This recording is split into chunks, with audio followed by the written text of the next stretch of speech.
ताजा मामला हल्द्वानी शहर का है, जहां पर बनभूलपुरा थाना क्षेत्र में गौजाजाली से एक ऐसा ही मामला सामने आया है, जहां पर एक गर्भवती महिला की मौत से अब हड़कंप मच गया है।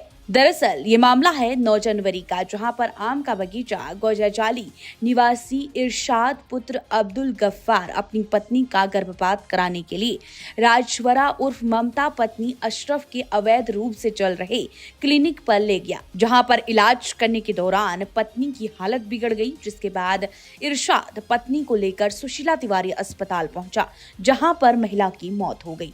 क्योंकि ये मामला संदिग्ध था, सुशीला तिवारी में जब वो औरत आई तो उसकी आंतें और बच्चेदानी बाहर निकली हुई थी, जिसके बाद महिला की मौत हो गई।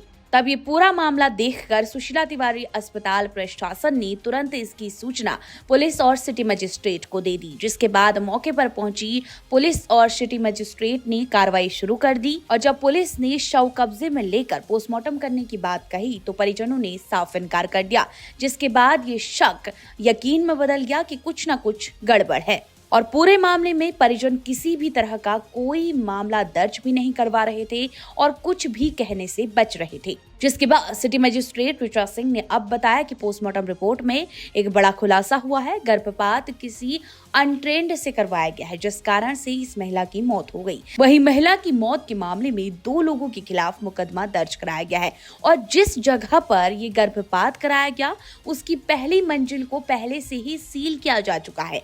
अब दूसरी मंजिल को भी सील किया गया है और आरोपी जो डॉक्टर वहां पर झोला छाप थी ममता, वो फरार है। सिटी मजिस्ट्रेट का कहना है इस तरह इंसानी जिंदगी से खिलवाड़ करने वाले झोला छाप डॉक्टरों के खिलाफ सख्त से सख्त कार्रवाई की जाएगी। वहीं एसएसपी का कहना है कि जिन स्थानों पर ये संदिग्ध गतिविधियां हो रही हैं उनके खिलाफ सख्त से सख्त कार्रवाई की जाए। पूर्व में भी यहां पर ही गैर कानूनी तरीके से इस तरह की शिकायत मिली थी। अब एक और मामला हल्द्वानी शहर से सामने आया है। अब आरोपी के खिलाफ कड़ा एक्शन लिया जाएगा। मामला ये है कि मतलब कि हमने कहीं पे दिखाया था, वहाँ थोड़ी दिक्कत हो गई, फिर उसके बाद में सुशीला तिवारी लेके गए हम अपनी वाइफ को, तो वहाँ ऑपरेशन किया उन लोगों ने।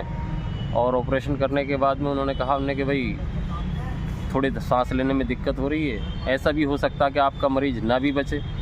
उसके बाद में करीब 2 घंटे के बाद पता नहीं क्यों उसकी मृत्यु हो गई। उससे पहले दिखाया था ममता के, पहले गौजाजाली में है, दाई को परसों दिखाया था और शायद उसने सीजर भी किया है, ऑपरेट भी उसने किया था। वहाँ सुशीला तिवारी तो बाद में ले गए, पहले तो उसी ने किया था। हम लोगों को किसी ने ये बताया था कि वो डॉक्टर है, तो इसलिए हम उसके पास लेके गए थे। आपका नाम भैया?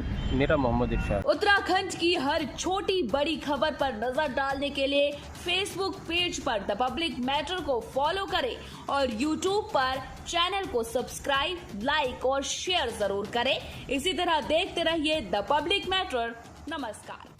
ताजा मामला हल्द्वानी शहर का है, जहां पर बनभूलपुरा थाना क्षेत्र में गौजाजाली से एक ऐसा ही मामला सामने आया है, जहां पर एक गर्भवती महिला की मौत से अब हड़कंप मच गया है। दरअसल ये मामला है 9 जनवरी का, जहां पर आम का बगीचा गौजाजाली निवासी इरशाद पुत्र अब्दुल गफ्फार अपनी पत्नी का गर्भपात कराने के लिए राजवरा उर्फ ममता पत्नी अशरफ के अवैध रूप से चल रहे क्लिनिक पर ले गया, जहां पर इलाज करने के दौरान पत्नी की हालत बिगड़ गई, जिसके बाद इरशाद पत्नी को लेकर सुशीला तिवारी अस्पताल पहुंचा, जहां पर महिला की मौत हो गई।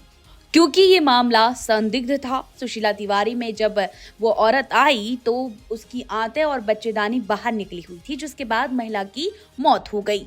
तब ये पूरा मामला देखकर सुशीला तिवारी अस्पताल प्रशासन ने तुरंत इसकी सूचना पुलिस और सिटी मजिस्ट्रेट को दे दी, जिसके बाद मौके पर पहुंची पुलिस और सिटी मजिस्ट्रेट ने कार्रवाई शुरू कर दी। और जब पुलिस ने शव कब्जे में लेकर पोस्टमार्टम करने की बात कही तो परिजनों ने साफ इनकार कर दिया, जिसके बाद ये शक यकीन में बदल गया कि कुछ न कुछ गड़बड़ है। और पूरे मामले में परिजन किसी भी तरह का कोई मामला दर्ज भी नहीं करवा रहे थे और कुछ भी कहने से बच रहे थे, जिसके बाद सिटी मजिस्ट्रेट ऋचा सिंह ने अब बताया कि पोस्टमार्टम रिपोर्ट में एक बड़ा खुलासा हुआ है। गर्भपात किसी अनट्रेंड से करवाया गया है, जिस कारण से इस महिला की मौत हो गई। वहीं महिला की मौत के मामले में 2 लोगों के खिलाफ मुकदमा दर्ज कराया गया है और जिस जगह पर ये गर्भपात कराया गया उसकी पहली मंजिल को पहले से ही सील किया जा चुका है। अब दूसरी मंजिल को भी सील किया गया है और आरोपी जो डॉक्टर वहां पर झोला छाप थी ममता, वो फरार है। सिटी मजिस्ट्रेट का कहना है इस तरह इंसानी जिंदगी से खिलवाड़ करने वाले झोलाछाप डॉक्टरों के खिलाफ सख्त से सख्त कार्रवाई की जाएगी। वहीं एसएसपी का कहना है कि जिन स्थानों पर ये संदिग्ध गतिविधियां हो रही हैं उनके खिलाफ सख्त से सख्त कार्रवाई की जाए। पूर्व में भी यहां पर ही गैर कानूनी तरीके से इस तरह की शिकायत मिली थी। अब एक और मामला हल्द्वानी शहर से सामने आया है। अब आरोपी के खिलाफ कड़ा एक्शन लिया जाएगा। मामला ये है कि मतलब कि हमने कहीं पे दिखाया था, वहाँ थोड़ी दिक्कत हो गई, फिर उसके बाद में सुशीला तिवाड़ी लेके गए हम अपनी वाइफ को, तो वहाँ ऑपरेशन किया उन लोगों ने। और ऑपरेशन करने के बाद में उन्होंने कहा हमने कि भाई थोड़ी सांस लेने में दिक्कत हो रही है, ऐसा भी हो सकता है कि आपका मरीज ना भी बचे। उसके बाद में करीब 2 घंटे के बाद पता नहीं क्यों उसकी मृत्यु हो गई। उससे पहले दिखाया था ममता के पहले गोजाजाली में है, दाई को परसों दिखाया था और शायद उसने सीजर भी किया है, ऑपरेट भी उसने किया था। वहाँ सुशीला तिवाड़ी तो बाद में ले गए, पहले तो उसी ने किया था। हम लोगों को किसी ने ये बताया था कि वो डॉक्टर है, तो इसलिए हम उसके पास लेके गए थे। आपका नाम भैया? मेरा मोहम्मद इरशाद। उत्तराखंड की हर छोटी बड़ी खबर पर नजर डालने के लिए फेसबुक पेज पर द पब्लिक मैटर को फॉलो करें और यूट्यूब पर चैनल को सब्सक्राइब, लाइक और शेयर जरूर करें। इसी तरह देखते रहिए द पब्लिक मैटर। नमस्कार।